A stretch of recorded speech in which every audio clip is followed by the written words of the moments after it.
Hi guys, so good morning po sa ating lahat. So guys, ingat ha. Karina PH, no? Karina. Dito po sa Manila, maulan po tayo since yesterday, no? Maulan pa rin naman ngayon. Okay. So let me tell you now. Let me talk to you right now. Okay.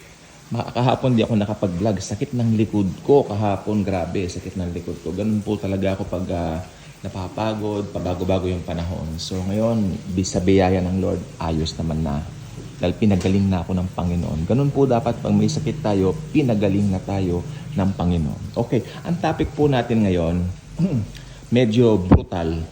Kasi patanong po ako ano po ba? Program po ba? Or worship? Galing po ako sa isang institutional church at madalas, kasi kasama po ako dun sa planning ng mga events. Puro events. Until, siyempre hinahanap ko yung first love ko talaga, ang Panginoong Hesukristo. Hindi na po siya nababanggit, hindi na po siya ang bida. Ang bida po ngayon, yung mga... Actually, nung nagkaroon kami ng isang event, ginawa po mismo dun sa church ang mga pinakanta ng pastor doon, yung My Way ni Matt Monroe, ni walang pinakantang worship song. So doon na ako nag-decide na sabi ko, it's time to live. Hindi na ang Panginoong Jesus ang bida rito. Ngayon, ganito po kasi, ganito yon. Ang daming nagpo-post sa Facebook,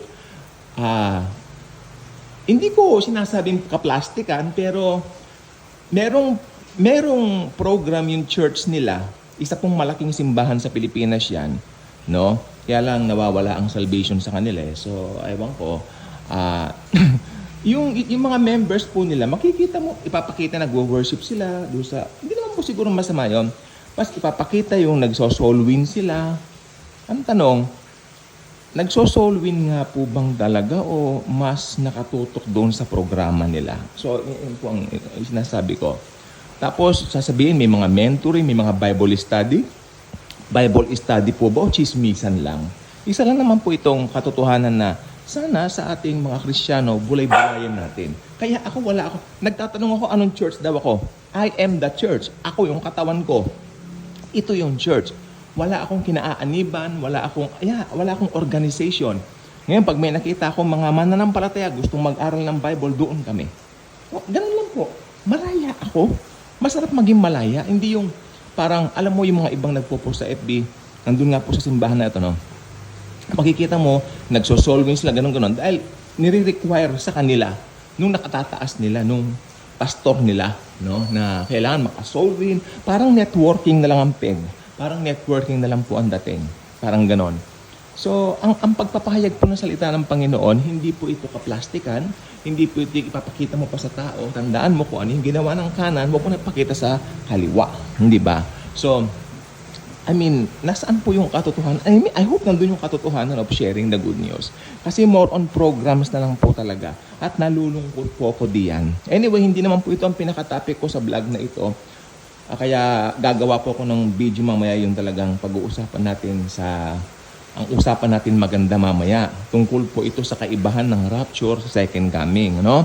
So, mamaya pa po yun. Pero ito kasi nakakabahala din na more on program at yung mga tao doon, ang tanong ko lang, nakakarinig pa kaya ng tungkol kay Jesus? Doon sa finished work ni Jesus, na namatay si Jesus sa kanila. Yun po ang pinaka-importante. Dahil yan ang kailangan marinig ng tao. Dahil anytime now, rapture is approaching. Okay? At hindi ka pwede mangaral ng gospel. Mangangaral ka ng gospel, tapos tatakutin mo, mawawala ang salvation mo. No, hindi po nawawala ang salvation. Ang salvation ay secure. Eternal security is the truth. No? Hindi mapapasubalian yan. Ang good works lalabas bilang fruit o bunga. Ang good works ay bunga at ang root at ang ugat ay ang finished work ni Jesus sa cross. Bye-bye.